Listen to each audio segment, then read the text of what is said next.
Everyone welcome back to my channel. तो ये video 3 है हमारे पास, जो हमने सीरीज़ शुरू की है पल्मोनोलॉजी की। तो हम देखते हैं इसमें हम क्या क्या चीज़ें पढ़ने की कोशिश करेंगे। तो सबसे पहला जो पॉइंट है हमारे पास कि मीज़ोथेलियोमा इज एसोसिएटेड विद एस्बेस्टोसिस। इसके अलावा रिमेंबर व्हेन आस्क्ड मीज़ोथेलियोमा का आंसर होगा तो एस्बेस्टोसिस। एस्बेस्टस की वजह से तो हमारे पास जो लंग का कैंसर है कौन सा है वो कॉज होता है, तो वो ब्रोंकोजेनिक सीए है। तो इन दो चीज़ों में डिफरेंस है। अगर मीज़ोथेलियोमा की काज पूछेंगे तो एस्बेस्टस है।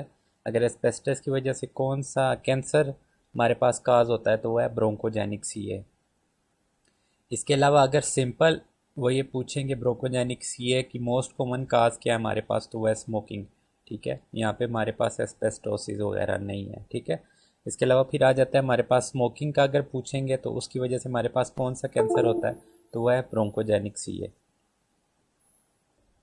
फिर नेक्स्ट इसी तरह हमारे पास आ जाता है कि अगर एमसीक्यूज़ में वो आपसे कंस्ट्रक्शन फैक्ट्री या ऑक्यूपेशनल कार्सिनोमा के बारे में पूछेंगे तो वो हमारे पास आ जाता है एस्बेस्टोसिस। इसके अलावा कोल माइनिंग और माइनिंग या सैंड ब्लास्टर जो है, अगर इस तरह का कोई आता है सिनेरियो तो वो हमारे पास आती है सिलिकोसिस। इसी तरह हमारे पास फर्दर हम देख लेते हैं। तो patient works in demolition of old buildings develops dyspnoea. Chest x ray shows diffuse interstitial fibrosis of lungs. Iron strand strings and beads were also seen. Diagnosis हमारे पास क्या होगा इस कंडीशन में हमारे पास है, तो वो है एस्बेस्टोसिस। अब इसको आप किस तरह याद रखेंगे, तो एक तो हमारे पास जो पेशेंट है वो क्या है, वर्कर है हमारे पास, बिल्डिंग डिमोलिशन का काम करता है। दूसरे नंबर पे हमारे पास आ जाती है जी आयरन स्टैंड स्ट्रिंग जो है हमारे पास, ये आप इससे याद कर सकते हैं। तो नेक्स्ट है, 59-year-old construction worker had a history of asbestos exposure. Which of the following malignancy is most likely to occur in this man? तो अभी हमने जैसे पहले पढ़ा है कि एस्बेस्टस की वजह से हमारे पास क्या होता है, मेलिग्नेंट मीजोथीलियोमा। इसके अलावा fibrovascular tissue like with layers of mesothelium, what structure could it possibly be? तो ये हमारे पास क्या है, लंग्स। इसके अलावा student was given a slide for microscopic examination, he considered it to be mesothelium epithelium. The specimen could possibly of lungs का है हमारे पास। ठीक है, इसके अलावा rock crusher develop hilar lymphadenopathy on biopsy by birefringent particle present. तो हमारे पास क्या है, डायग्नोसिस इसमें आ जाता है सिलिकोसिस। अब asbestosis from the roof but affects the lower bay lobes, और silica and collar from the base but affect the root. तो ये हमारे पास निमोनिक है, ये आप इस तरह याद रख सकते हैं। इसके अलावा अगर हम इंडिविजुअली इनकी बात करें तो एस्बेस्टोसिस जो हमारे पास एसोसिएटेड होता है विद शिप बिल्डिंग, रूफिंग और प्लम्बिंग के साथ। इसके अलावा इट अफेक्ट्स लोअर लोब्स, जैसे कि अभी ऊपर पड़ा है। Associated with increase incidence of lung cancer, तो हमारे पास कौन सा है, तो वह ब्रोंकोजेनिक कार्सिनोमा के ग्रेटर चांस है एज कंपेयर टू मीजोथेलियोमा। तो एमसीक्यूज में वो कोई भी इसमें से आपसे कोई भी चीज़ पूछ सकते हैं, तो आपको इस तरह ये सिंपल चीज़ याद रखनी है। इसके अलावा बेरिलियोसिस है, इसमें हमारे पास क्या करता है, ये इफेक्ट करता है अपर लोब्स को, associated with exposure to beryllium in aerospace and manufacturing industries। तो बेरिलियम की जहाँ पे भी बात आएगी तो वहाँ पे एरोस्पेस और मैन्युफैक्चरिंग इंडस्ट्रीज़ की भी बात आएगी। इसके अलावा granuloma on histology and therefore occasionally responsible to steroids. तो ये हमारे पास क्या होता है, स्टीरॉइड्स पे अफेक्ट करता है। इसके अलावा एंथ्राकोसिस जो है हमारे पास, तो inhalation of carbon dust endemic in urban areas and causes no harm. फिर इसी तरह हमारे पास आ जाता है बेरिलियोसिस। तो ये हमने पढ़ लिया, अब आगे देखते हैं एंथ्राकोसिस। इसमें हमारे पास inhalation of carbon dioxide endemic in urban areas and causes no harm. तो इसका हमारे पास कोई इफेक्ट वगैरह नहीं होता। ठीक है, इसके अलावा कोल वर्कर न्यूमोकोनियोसिस में हमारे पास क्या आ जाती है, ये इफेक्ट करती है अपर लोब्स को। इनहेलेशन ऑफ कोल डस्ट है इसकी वजह, which contain both carbon and silica also known as black lung disease. तो एमसीक्यूज में ही पूछ सकते हैं कि ब्लैक लंग डिजीज़ हम किसे बोलते हैं, तो वो कोल वर्कर न्यूमोकोनियोसिस को बोलते हैं। इसके अलावा सिलिकोसिस हमारे पास क्या करती है, affect upper lobes associated with glass manufacturers and stone cutlers, sand blasting mines. It is thought that silica may disrupt phagolysosome and impair macrophages, increasing susceptibility to TB. तो इसमें आप इस तरह भी क्वेश्चन पूछ सकते हैं कि हमारे पास कौन सी ऐसी कंडीशन है जिसमें जो हमारे पास टीबी की ससेसिबिलिटी जो है वो इंक्रीज़ करती है, तो वो है हमारे पास सिलिकोसिस। इसके अलावा जो हमारे पास कैल्सिफिकेशन है वो किस तरह की होगी, तो वो है हमारे पास egg shell calcification of hilar lymph nodes. Next आ जाता है a non smoker patient presented with chest heaviness cough and hemoptysis on examination he was diagnosed as a case of lung cancer which of the following environmental agent exposure leads to this disability. तो अगर हमारे पास smoking है first cause है, तो second cause है हमारे पास radon. ठीक है, तो वेरी इंपॉर्टेंट एमसीक्यूज है।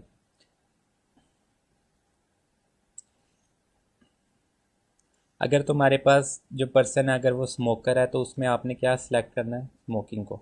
अगर कोई इस तरह का हमारे पास नहीं हिस्ट्री वगैरह दी हुई एमसीक्यूज में, तो फिर आपने सेलेक्ट करना है रेडोन को। ठीक है।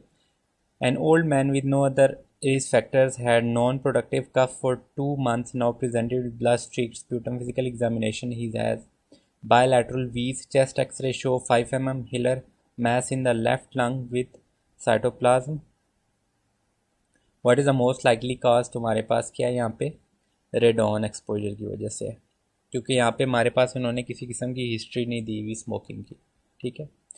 Patient presented the history of cough sputum for 5 months. Physical examination, there is right lung expiratory wheeze. Chest x ray shows small perihilar lymph node involvement. Biopsy shows squamous cell C.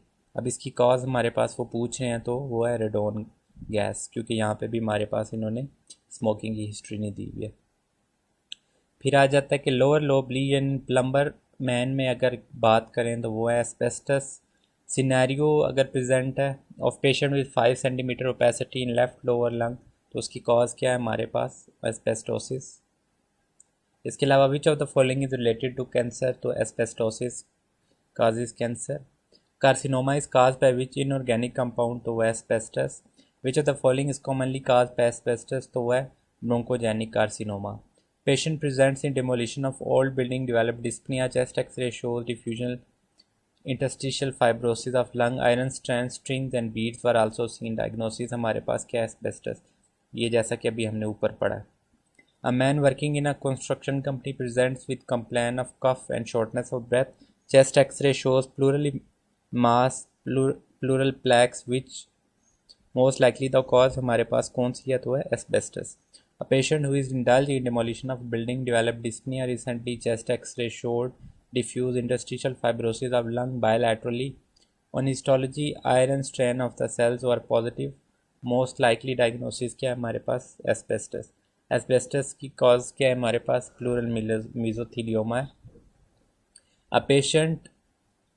A smoker patient was having interstitial lung disease and pleural plaques, तो हमारे पास क्या है, asbestos इसका diagnosis है।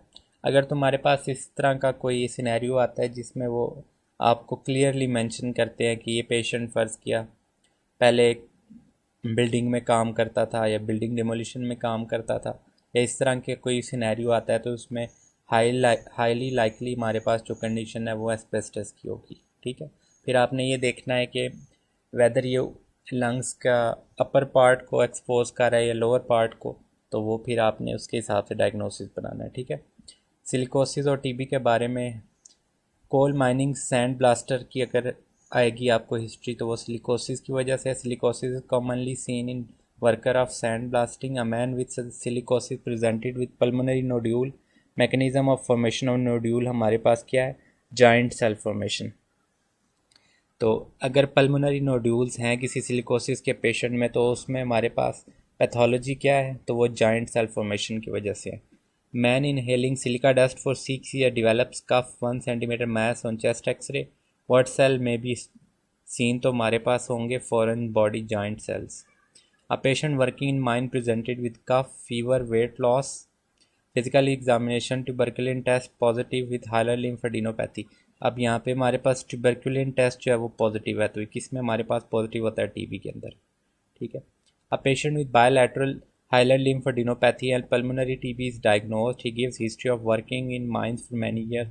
अब इसमें cause क्या हमारे पास, सिलिकोसिस है।